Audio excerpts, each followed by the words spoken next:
Hello, everyone. This is Bart Sharp with Becoming Quantum Conscious on United Public Radio Network, UPNRN, and UFO Paranormal Radio Network at 107.7 and 105.3 out of the beautiful city of New Orleans, Louisiana.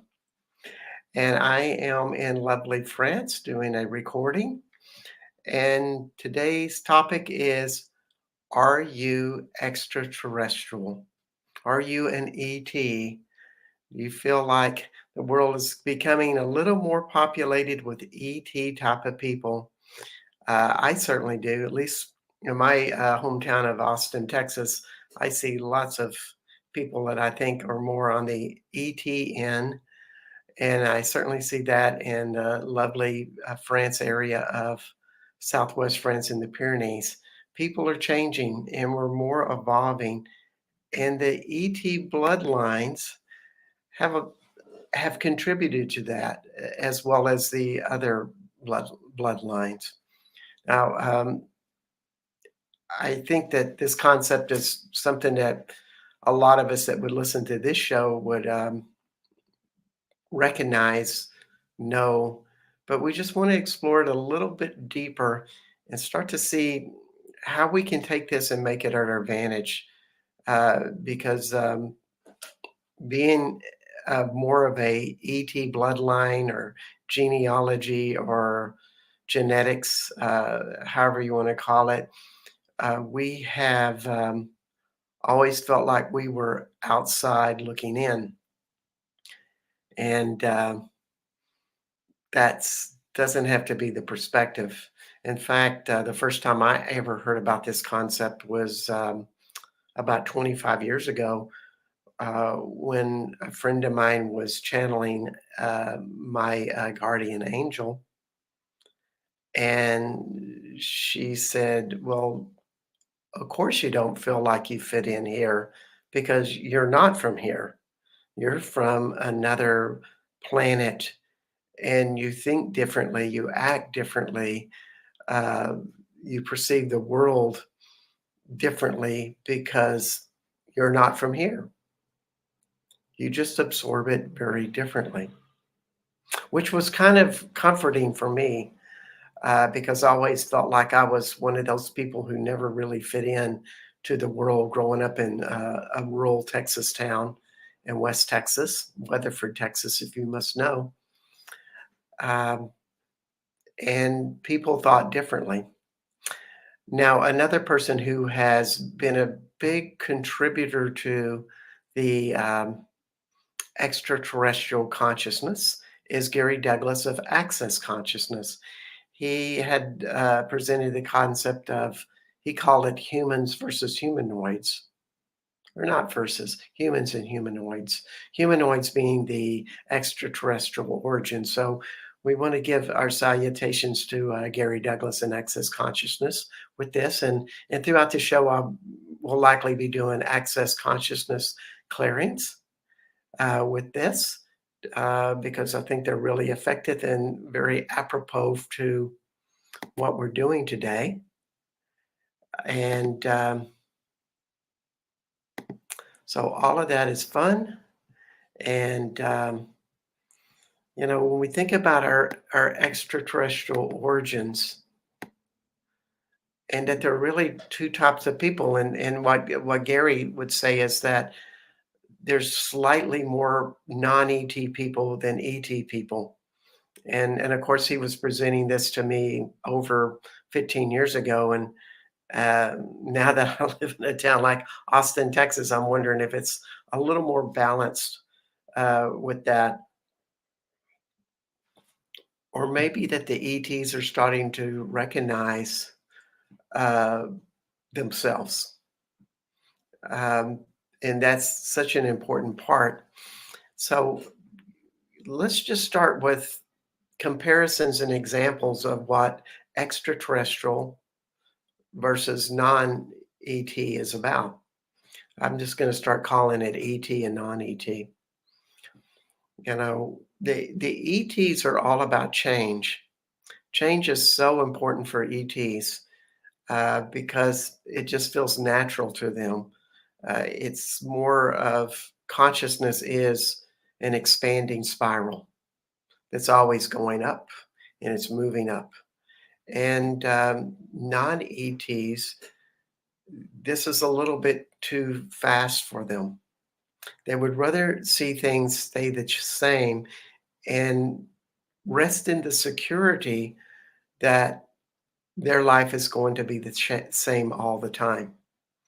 And when you see this with two different types of people, that people love their habits, they love the way their brain guides them to the same neurological patterns. And it's part of the brain that has nothing to do with ET and non ET. The brain always does that. And the ET point of view is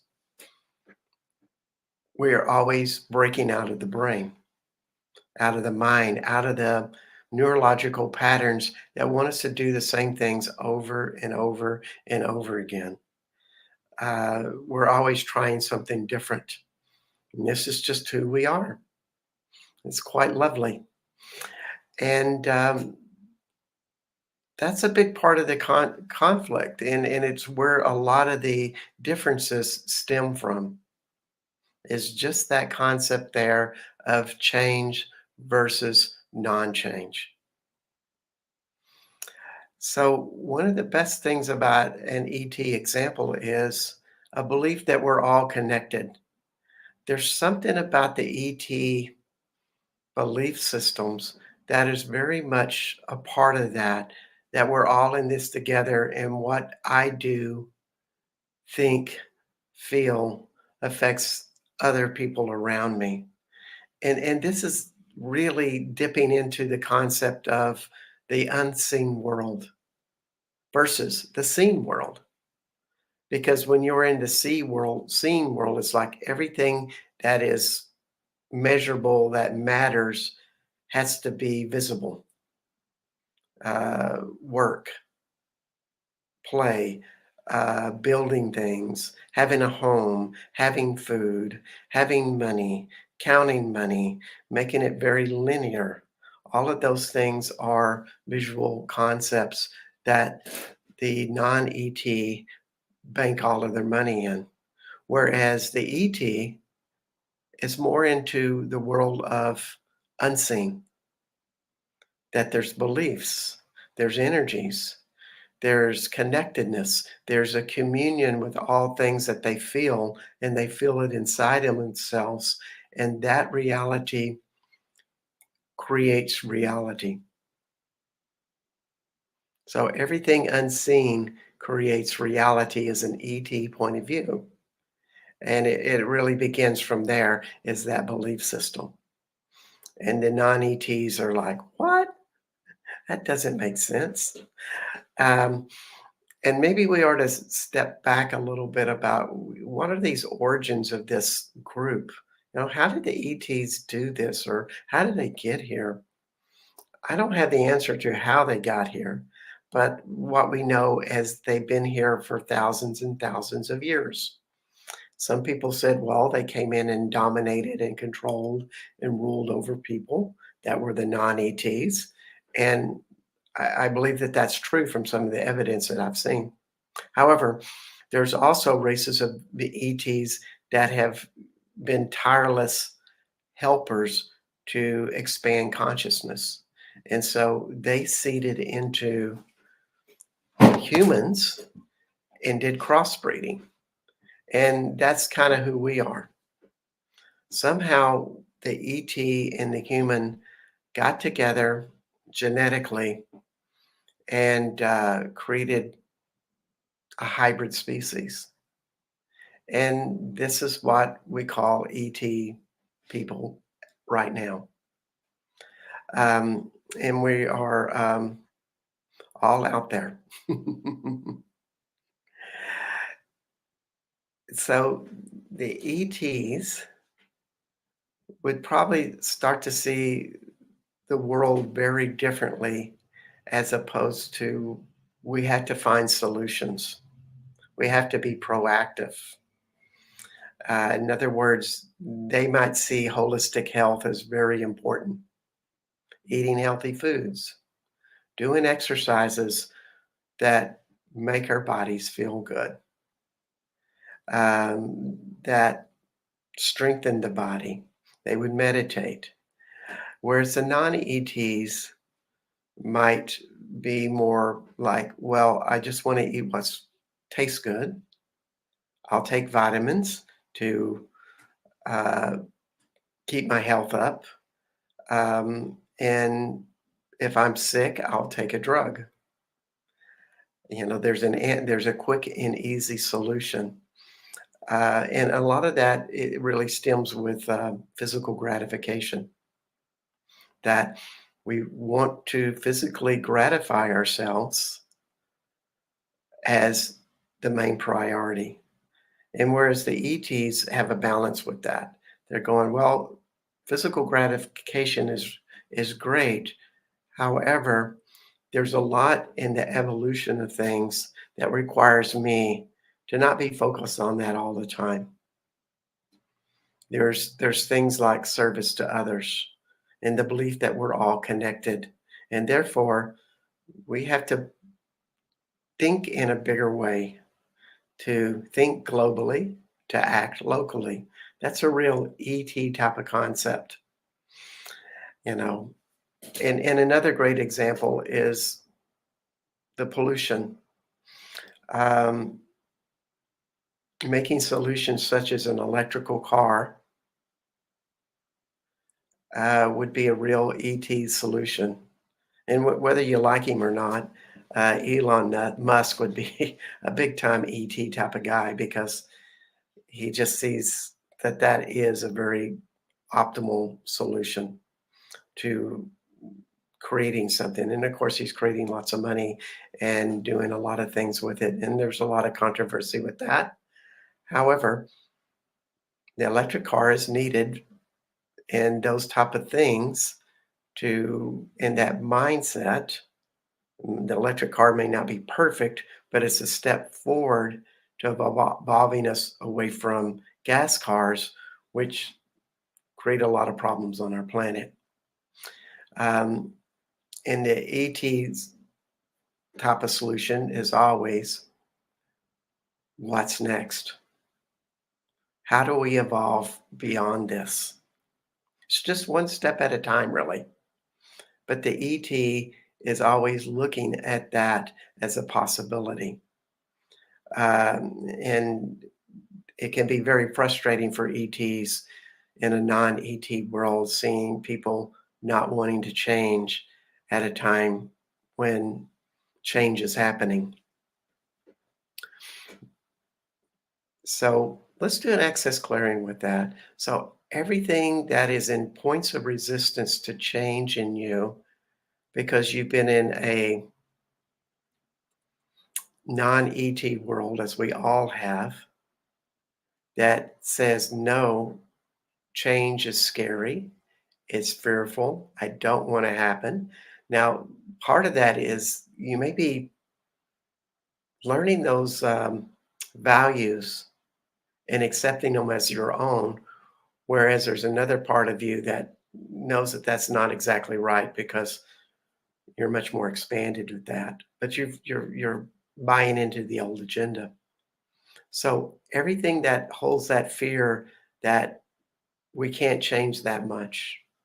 Change is scary. Change is uncomfortable.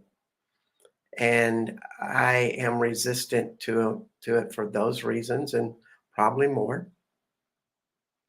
Would you be willing to let those go? And all the fear, all the shame, all the sadness, and all the anger connected to it.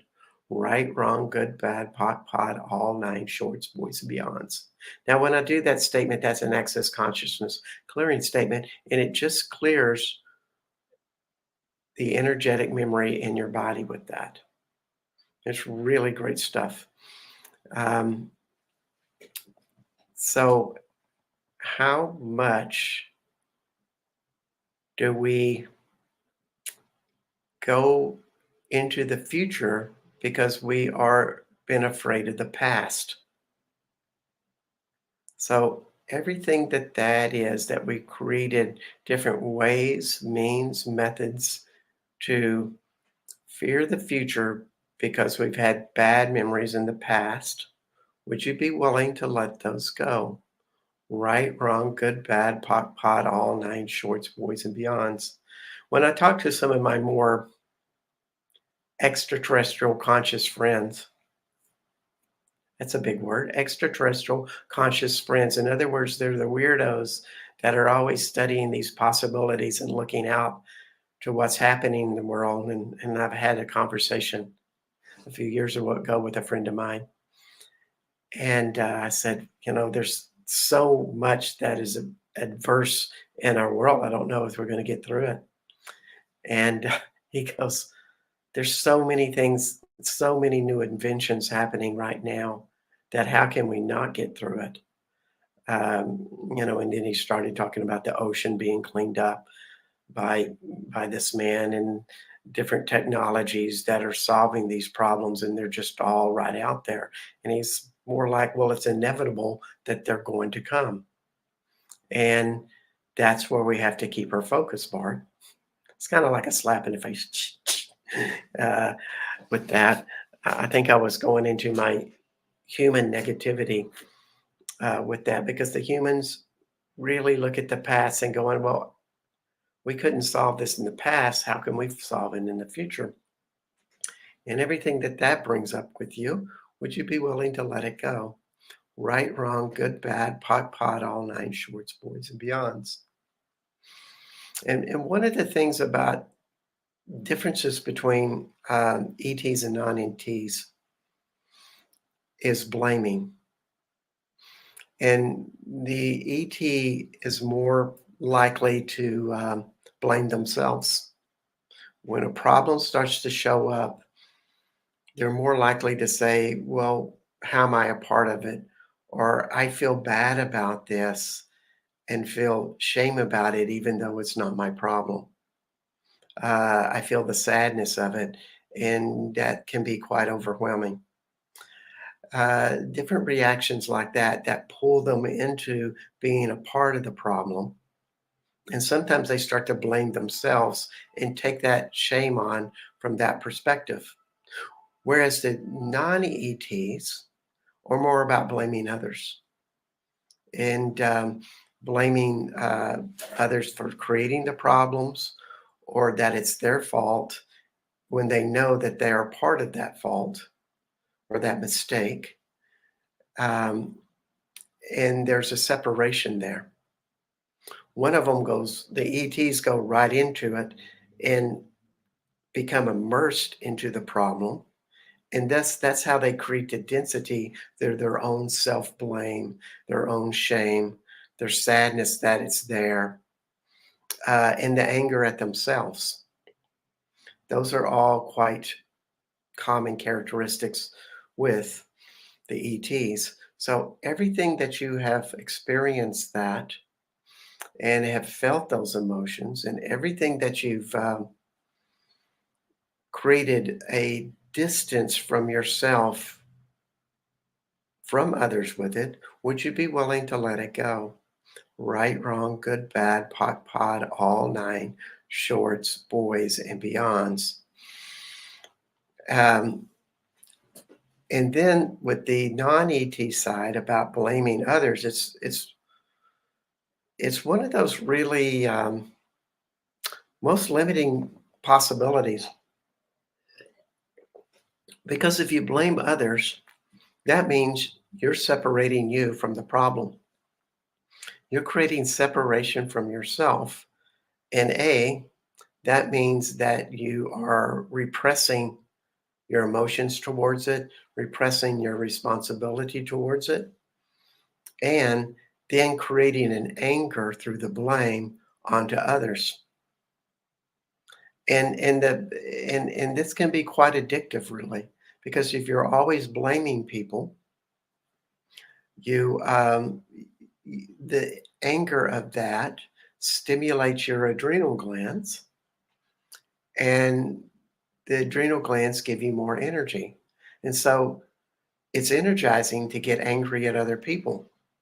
when you go into those blame type of cycles. And a lot of people do that just to kind of wake themselves up. And so, how many ways, means, methods, form, structure, significances have you done that? Blamed others, created that adrenal cycle, and separated you from you. So, everything that is, would you be willing to let it go?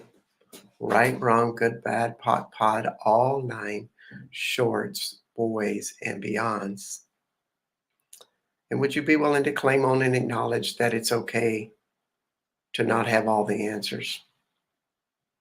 Right, wrong, good, bad, pot, pod, all nine shorts, boys, and beyonds. And this is such a big issue with um,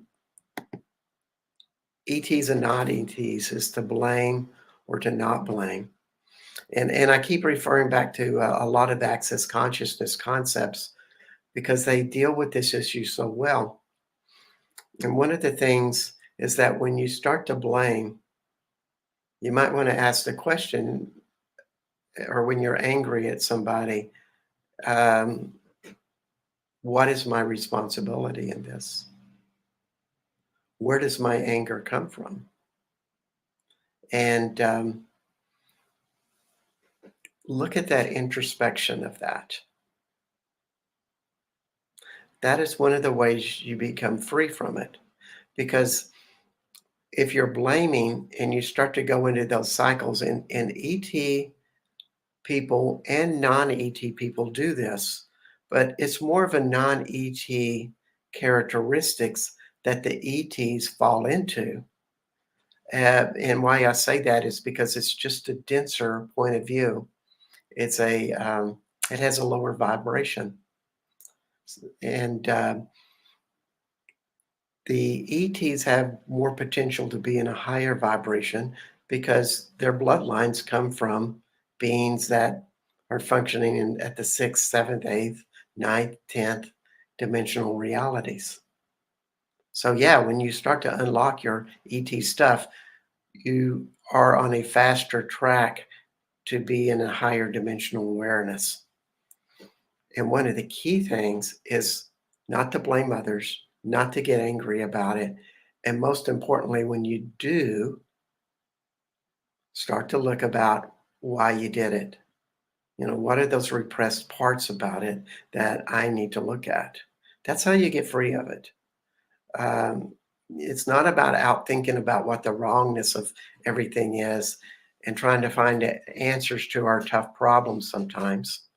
That sometimes can get very sticky, and particularly people that blame, all the leaders of the world for making all the mistakes and manipulating us and doing these things. They may be doing that, or likely to be doing that, but I always come to the point of, as an ET, how can I change this?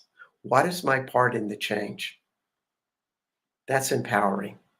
And that's what ET consciousness is all about, is empowerment. Becoming you and claiming this energy that is deeply inside of you. Now, if you are a non-ET and you're listening to this show, you're probably offended by all of this and thinking this guy is crazy. It's a good litmus test with this. You could also do applied kinesiology, muscle testing, and just ask that question, do I have extraterrestrial origins? And you get a yes or a no on that. And if you do not know what muscle testing or applied kinesiology is, just look it up on YouTube, see some examples of it, and start learning how to use it as a tool. It's one of the best ways you can start getting answers that are beyond your logic, but go into your body consciousness, which is where your real source is. So, one of the things about ETs and non ETs is the non ETs have a tendency to evaluate life by going backwards in time. They want to go back to a safer time in life. And, the good old days when hamburgers were only 17 cents for a burger. I actually lived at that time and ate a 17-cent burger that was really good. However, I cannot go back to that time and try to recreate it. I can cook those hamburgers at home, though, but I don't know any restaurants that serve them that way at 17 cents.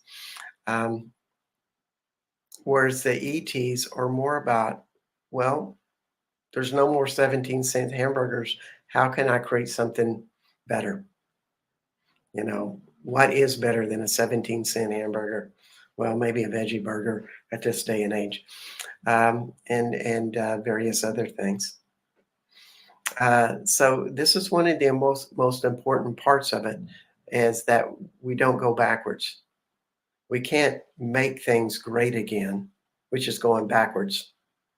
We can only create something cooler and better as we learn from our mistakes, our shortcomings, and have the humility to know that we've made mistakes and go, well, what am I not getting about this? What do I have to learn about this? This is an ET type of consciousness that opens this up because once again, you are on the spiral up in consciousness when you are in those type of questions. You're just looking for solutions. You're going into the unseen consciousness to see what is beyond what you know. The intellect may have all of these answers, and you may have a really smart brain, or you may be really smart and you have a very connected to the intelligence that your mind is cultivated. But in ways, that's a little bitty box of what you know, and you're stemming from that. And ET would always be asking questions to go beyond that box. They would be looking into creativity. They would be looking into um, becoming attuned to other energies beyond them so that they expand what their knowledge is that is beyond the intellect, beyond books, beyond, rank and file, black and white information. And it comes up that way. And they have a knowing when they see the truth that this is really true. And I don't have to have all the scientific data to know it's true. I just know it's true because I feel it inside of themselves. This is ET type of consciousness. It's awareness that goes beyond the mind.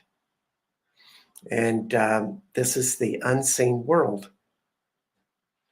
So, another great example of this, and we see this very apparent today, if the planet is dying or if it's struggling or it's regressing, do we find an answer? Or are we in an attitude of, oh my God, we don't have answers. We better just stay with the things that we're doing, become fearful, and use up all the resources because we don't have a solution right now and we don't see a solution in our intellect. Therefore, we just might as well enjoy ourselves while we're still living. Sounds crazy to me, and this is typical of ET and non-ET. The ET would say, we can find solutions. It just doesn't look right now. And this is not only about world problems, it's about personal problems. The non-ET looks at their problems and just says, this is a challenge. And how am I going to find what's going to work for me? It's always in that openness. And we do not have to do this with fear. We do it out of possibilities. This is an ET attitude. There's always lessons here. There's always possibilities. And that's what we're looking at. So another aspect about this uh, is how do you break down the concepts that you live by, that everybody lives by? For example, something like chocolate. Like eating chocolate makes me fat. So you're telling your body this, like, oh, this is so delicious, but it's going to make me fat because it's so naughty and it's got sugar. And that's the intellect with it. And sure enough, if you eat enough of that chocolate, it'll make you fat. Now, an ET concept would be I thoroughly enjoy this chocolate, and it's so delicious and sensual that my body's going to appreciate all of what that is. And it's just going to be joyfully consumed. And you'll probably eat less chocolate because you're very present with it. You're not eating it mechanically, you're eating it in consciousness, in sensuality, in awareness. And therefore, you'll probably eat less, you'll have more enjoyment, and it will digest in your body totally differently. It's just like tonight in lovely France, we will have fish, chips, and beer. And logically, everybody will say, oh, well, that's not very good dinner. But we do it in a celebration here. It's a special event, and it's sacred to us, at least the friends I'm with. And there's so much joy in that consumption, you know, that it goes beyond our typical belief systems. Your joy in doing life breaks you beyond the box. And this is so much of what ET consciousness was all about from the beginning is how do we break these humans out of the box and have them evolve? Well, to begin that process in your own normal everyday life is you are always looking at the possibilities that it could be different. The word that comes up is humility. The humility that we're vulnerable with it, that we're receiving something much greater than us. And even if we eat chocolate, we're consuming that this magical deliciousness that it is. And when we look at it that way, chocolate completely changes. Or the fish and chips done by this delightful Englishman. And we're in the English traditions of fish and chips. And we go into the magic of that culture. And it's a very special thing. It's not casual. We don't eat it mechanically. Every bite is consumed with laughter and fun. And dang, this is really good. Um, Therefore, you have a different reaction to it. Your body absorbs it differently. That is an ET type of concept that this body has a magic within it that can change everything. Um, so this is an important part concept between ETs and non-ETs. Now, another thing is emotions. An ET concept would be is that emotions are teachers. We have to learn what emotions are so we can evolve beyond them. But also, they're a big pleasure of life. That emotions take us to places to create an immediacy with us. In other words, if we're angry, we should take action because that's what anger is. Now, that doesn't mean that we go out and kick somebody's butt. It might mean, well, sometimes that's what's appropriate, but most of the time, it's recognizing that we're angry and that we need to do something in our own lives. And we need to take action with that. And the anger pushes us. So it's a beautiful thing to have anger that pushes us and gets us to accomplish or to feel sadness that we're grieving something and we're going in a low cycle in life to feel what that lowness and that lowness in that contraction is all about. Now, if we can really absorb what sadness is, when we start to come out of it, we will go to a higher place in life instead of staying in the middle. You know, we'll have a sadness and then will peak high. But if you are trying to avoid sadness and you don't want that low place, you won't get to the high place. And this is kind of a difference between ET and non-ET. The non-ET chooses to feel less. When they feel bad, they might just go watch television or something, or go eat a big steak or something, just to anesthetize. And it's exactly what gets it stuck in our lives. So, it's kind of like the ETs are considered oversensitive or over emotional. It's like I have a friend that has a very air-like energy. She thinks real fast, she feels very intensely, and everybody thinks she's strange because she absorbs things so profoundly. This is very ET. She just has a very sensitive system, and there's nothing wrong with this. In fact, it's a talent and ability because she can sense and feel things that are very profound in the world. She can be a very strong innovator and creator.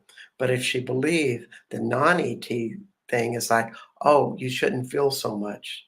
You shouldn't get so much in despair or sad or angry about things because that's socially inappropriate.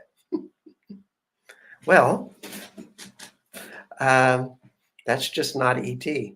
ETs feel things immensely, and they're having to process through this, and there's nothing wrong with this. It's just who we are, and it just really goes back to that basic principle that if you're ET, you're always going to feel different than a lot of the other people. And particularly growing up as a kid when people were less aware of this, that, you're going to be the weirdo because you're feeling and sensing things or seeing things that other people aren't. And in this day and age, we're more accepting of that. But when I grew up as a kid, it wasn't very acceptable to have that intense of emotions, to be that sad. Everybody's supposed to be normal and happy and please smile and, stay with the program, that type of stuff. And that's so much about what non-ET is staying with the program. So everything, all the force and energy you use to be required to stay in the program and push yourself. Will you be willing to let that go and all of that conformity that you have been pushed to become and everything that you have judged that you have to do that over your own choices? Everything that is, will you let it all go? Right, wrong, good, bad, pod, all nine shorts, boys, and beyonds. Yeah, it's this type of stuff with the non-ETs because when you're an ET, it just doesn't make sense here all the time. Why people are so slow and why we do things so slowly, why we do things with particular routines. Um, a lot of this just doesn't make sense to us. And some of the best ways that you can deal with this is recognize you're different. Recognize that you see things different. And really, this is very important, is just because people don't see what you see, don't make them wrong. Don't say, oh, well, they just don't get it. They're not the ET extraordinaire that I am. That's kind of creating the problem that you've been living with because you're creating separation at that point and you're doing it through judgment. It's more like I'm me and I like to create things and I like to run at a faster pace, and other people may not. And it's okay that they think that away and have no resistance to them. Be absorbed in who you are. Be absorbed into your own creativity and your own adventure. And never ever believe that your adventure is impotent, that it doesn't have any type of power. Um, and one of the most important things, and this is just kind of going into some of the solutions of ET-ness, is just really embrace that you're a different type of creator. And it doesn't matter what you're creating, and your creations do not have to be famous or make you famous or have you make money or have notoriety or success. ETs create to create. And some people do get famous with their stuff. However, they're always creating. A great example of this is David Bowie. A big fan, loved this music in the 70s. And he went on to do art. He does a variety of things that are highly creative that have nothing to do with music because he's creating all the time. And probably what dictates this is if it's interesting to him. And this is a really good measurement to do is if you do something and you have more energy, it makes you excited, you're more enthusiastic when you do it, it's right for you. Find those little things that do that. It could be just doodling on a piece of paper or growing some flowers, and it makes you really excited and happy. Well, that tells you that you should do that. And as great creators, we cultivate these things.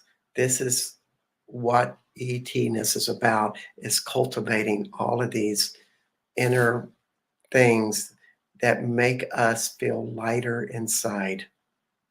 For me, I'm a big time meditator. And so a big part of my life is going to Southwest France and leading spiritual tours.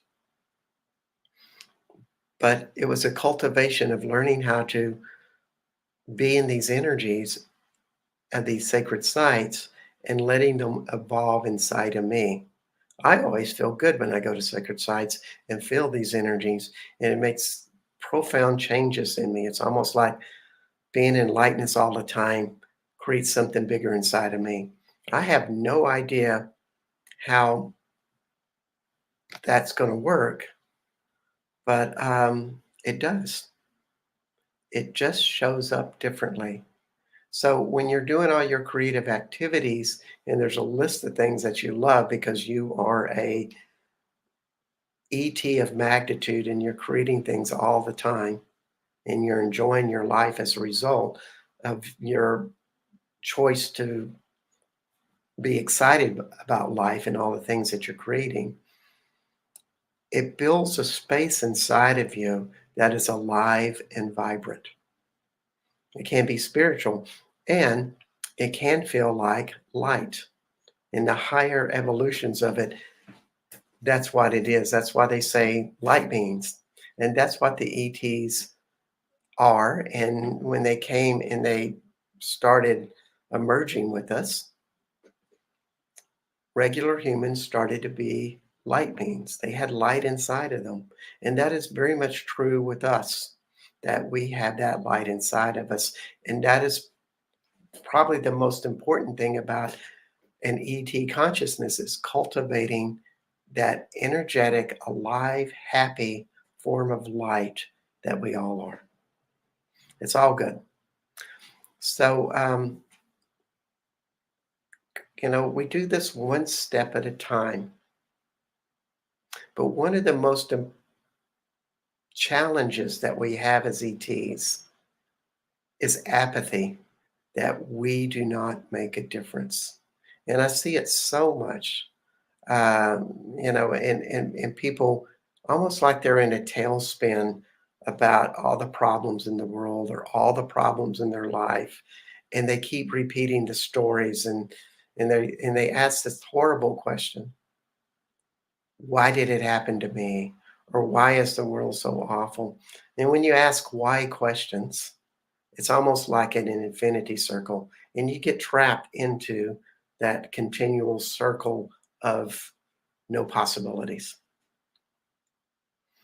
And it creates apathy, it creates weakness, disempowerment. And the really important thing about being a great extraterrestrial creator is you do not have to have all the answers. You do not have to be the solution to the problems in the world. What is better is what is the next step for you in creating the solution. You don't have to be the big guy in creating a solution for a world problem. What is best is what part can you do? I used to do this class where we would get together at my house and we would do world healing classes. And we'd take a topic like the pollution in the ocean, which seems to be like this big, overwhelming problem, or at least it was 7 or 8 years ago. And what we found was what was the biggest limitation with the collective consciousness of all in relation to the uh, ocean problem was our shame. And the shame that we were not strong enough to solve that problem. The problem was way too big for us to solve. And therefore, we felt ashamed about it. And as a result, we became disempowered and turned our backs to it. It's like, I can't do anything about it. I'd rather forget it. This is a very non ET attitude. Whereas an ET attitude is, I'm going to do a little bit. What's the step for me? What's my contribution? I am part of the possibility. And so we started doing energetic work on that, of that we plant the seed for this problem to be solved. And it's really funny because a couple of years later, a guy comes up with this great invention that is, having amazing results in cleaning the ocean. And some people say, well, in another 5 to 10 years, we'll have a really clean ocean. And to me, that's really amazing and miraculous. And I know that there's a lot of other people that created this collective consciousness that promoted a leader to show up. So that is why I am not a proponent of apathy or looking at all the problems and complaining about them and staying stuck in that place. Because frankly, it's just not ET. It's not what gets things done. I am a person of possibilities, and I will do small parts to help solve problems. And there's lots of ways to do it. But the first step is for you to care, to look at the possibilities of what you can do, and ask that question, what is next? What is next in that evolution for me? These are the things that is what ET empowerment is about. We all do it as a little person. I mean, what is there? Like 8 billion people on the planet? Of course, in your own humility, you cannot be the answer for all of these big problems. But you can be on the side that is looking for solutions and has hope and has love that spreads this apart. This is what the ETs were really trying to teach us is we all work together as a whole to create these solutions. And we live in that humility that we can do that. Um, I love this quote with Bob Dylan. I heard an interview with him. He's so ET. Uh, he said he really thought one of the things that concerns him is people always looking at their cell phones all the time. It's almost like an entertainment. But what they're missing is to look around at life, even just to look at the at clouds or to be quiet inside of yourself and feel what it feels like to be inside of you and to have that inner space with that. And sometimes our cell phones separate us from us if we're always looking at it and playing video games or looking at all of these countless messages. It's a totally different form of life. Um, Being that I'm in lovely France right now, and the cell phone bills are really high if you use your cell phone over here. Um, I have turned mine off. I check in with my computer and my emails, and I just stay internal. I look at the world around me.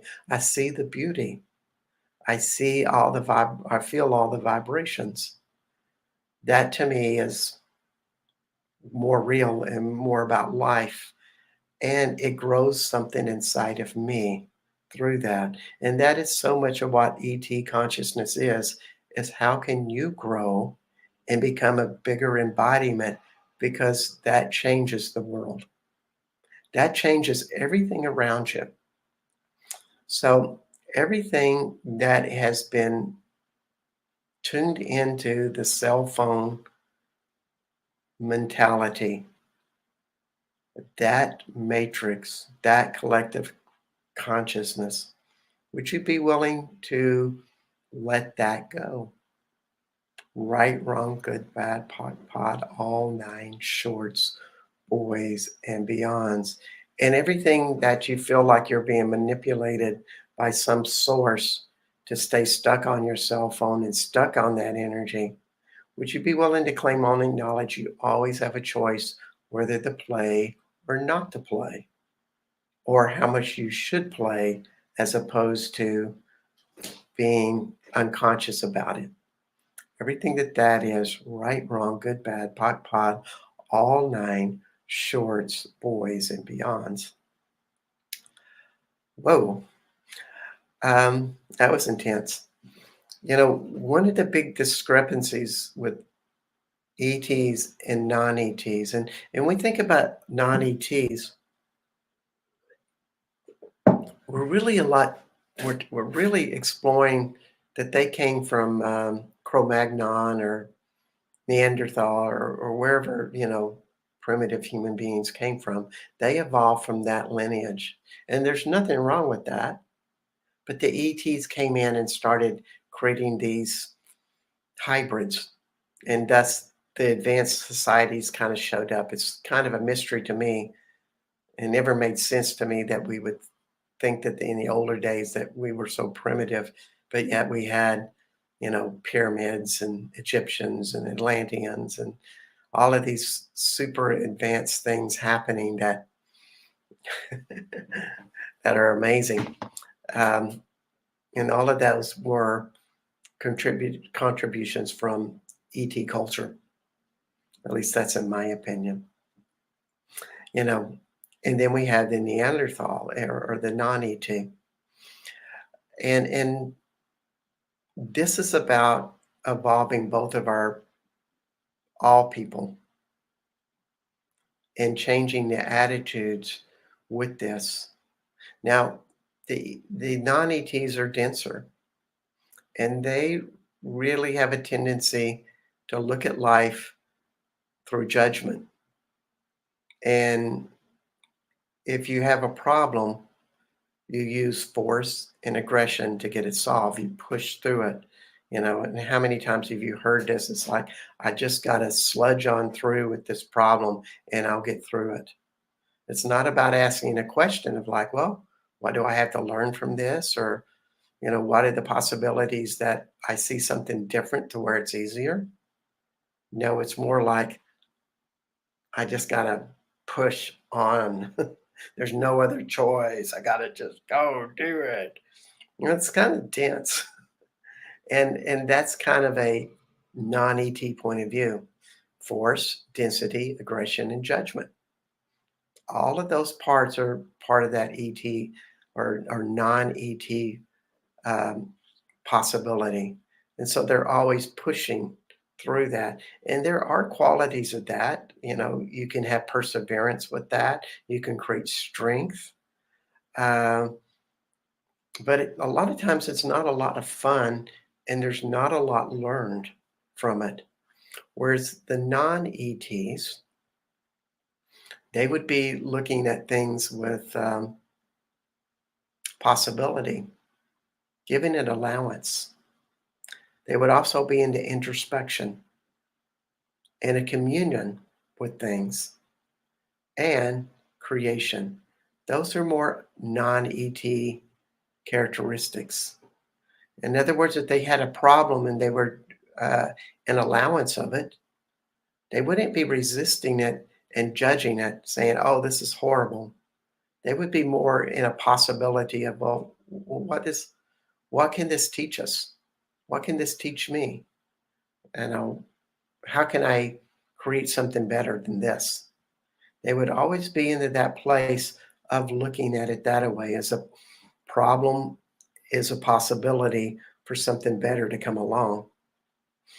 And they would also be in communion, knowing that other people might have better solutions, or they could connect to a collective consciousness to raise their own vibration to where they could see it differently.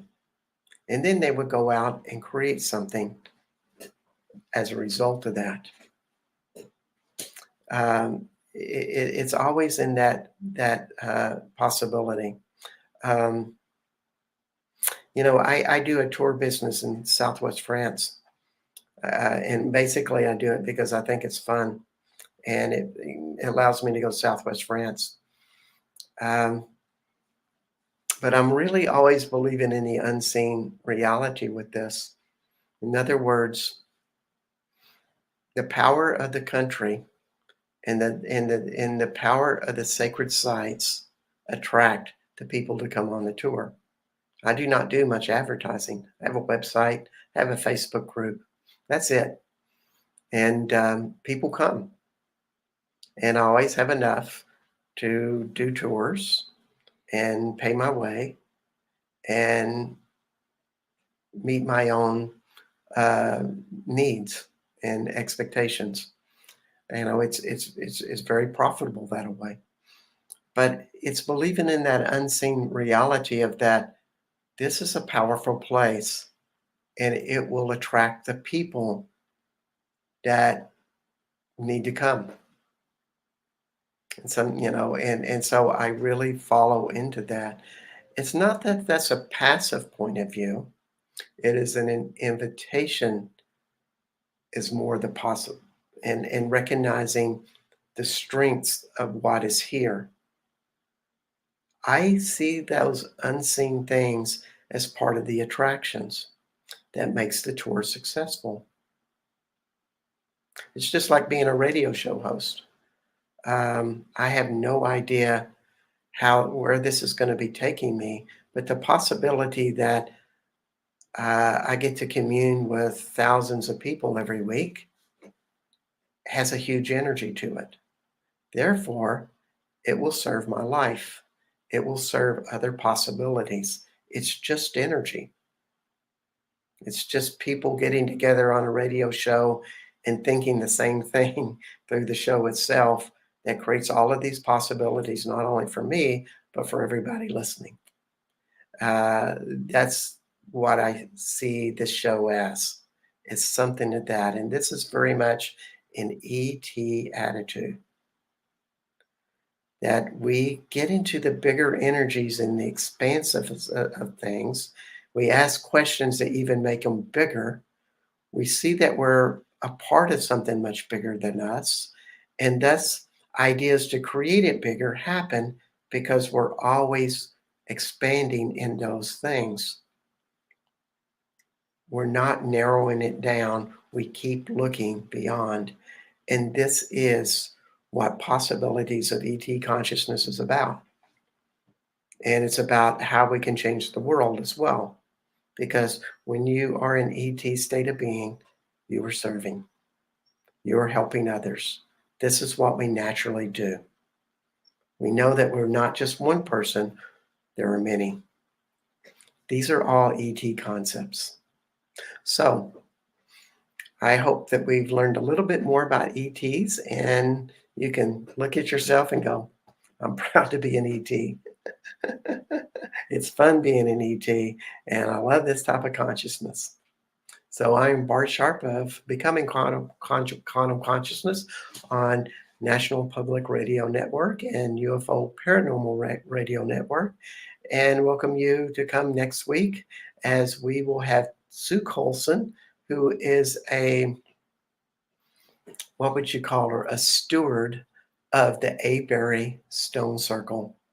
She runs a lot of meditations and guidance with the magical properties of one of the most powerful places on the planet, the Avebury Stone Circle and the UK. So come join us then. And I wish you a very ET type of day. Thank you so much.